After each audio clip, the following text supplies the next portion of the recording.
নমস্কার, আজকের আবারও একটা রেসিপি নিয়ে এলাম। আজকের আমার রেসিপিটা হলো ইলিশ মাছের হালকা পাতলা পোস্ত দিয়ে ঝোল। এই রান্নাটা খেতেও যেমন টেস্ট, তেমন কিন্তু খুব অল্প সময় হয়। চলুন কিভাবে বানিয়েছি আমি আপনাদেরকে দেখিয়ে দিই। আমি এখানে 2 টিস্পুন মতো পোস্ত নিয়েছি, আর একটুখানি নিয়েছি সর্ষে আর কয়েকটা কাঁচা লঙ্কা। ঝালটা আপনারা স্বাদ অনুযায়ী নেবেন। এরপর এখানে আমি মাছগুলোকে লবণ আর হলুদ মাখিয়ে নিয়েছি। তবে এই সময় ইলিশ মাছ সেরকমভাবে পাওয়া যায় না, কিন্তু ভালো পেয়েছিলাম। এরপর আমি এখানে কড়াতে একটা মশলা বানিয়ে নেব। জিরে আর শুকনো লঙ্কাকে ভালো করে ভেজে আমি গুঁড়ো করে নিয়েছি। এরপর এখানে নিলাম পিসগুলোকে হালকা মতো করে ভেজে নেব। বেশি ভাজবো না, ঠিক 1 মিনিট মতো ভেজে নেব।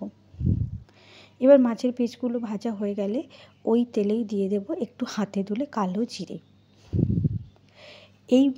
এই যে রান্নাটাতে আমি কিন্তু কোনো মশলা ইউজ করিনি। এরপরে ফোড়নে দিলাম কয়েকটা শুকনো লঙ্কা। ঝালটা আপনারা আপনাদের স্বাদ অনুযায়ী দেবেন। এরপরে ওই তেলের ওপরে জল দিয়ে দিলাম। কিছুটা ফুটে গেলে দিয়ে দেব হলুদের গুঁড়ো আর লঙ্কার গুঁড়ো। তারপরে কিছুটা ফুটে গেলে আমি এখানে দিয়ে দিয়েছি মাছগুলো।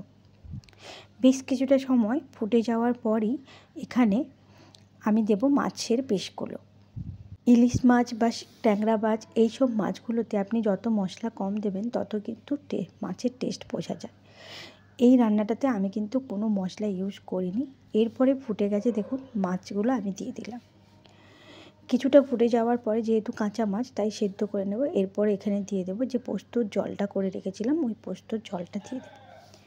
ব্যাস, এই পোস্ততেই কিন্তু টেস্টটা বার হয়। এরপরে কিছুটা ফুটে গেলে ধনেপাতা পরিমাণ মতো দিয়ে দিলাম। যারা ধনেপাতা খেতে পছন্দ করেন না তারা দেবেন। আপনারা অবশ্যই এই রান্নাটা বানিয়ে দেখবেন কেমন লাগে। এরপরে যে মশলাটা গুঁড়ো করে রেখেছিলাম এটা উপর দিয়ে দিলাম। আমার তো খুব দারুণ লেগেছে। আপনাদের কেমন লেগেছে আমাকে কিন্তু কমেন্ট করে জানাবেন। আমার এই রেসিপিটা যদি আপনাদের ভালো লেগে থাকে তাহলে নিজেরা বানিয়ে অবশ্যই কমেন্ট করে জানাবেন কেমন হয়েছে। আর যদি ভালো লেগে থাকে আমাকে একটা কমেন্ট করবেন। আর আমার পরবর্তী ভিডিও যদি আপনাদের দেখতে চান তাহলে সাবস্ক্রাইব করে পাশে থাকবেন। চলুন দেখা হচ্ছে পরের ভিডিওতে।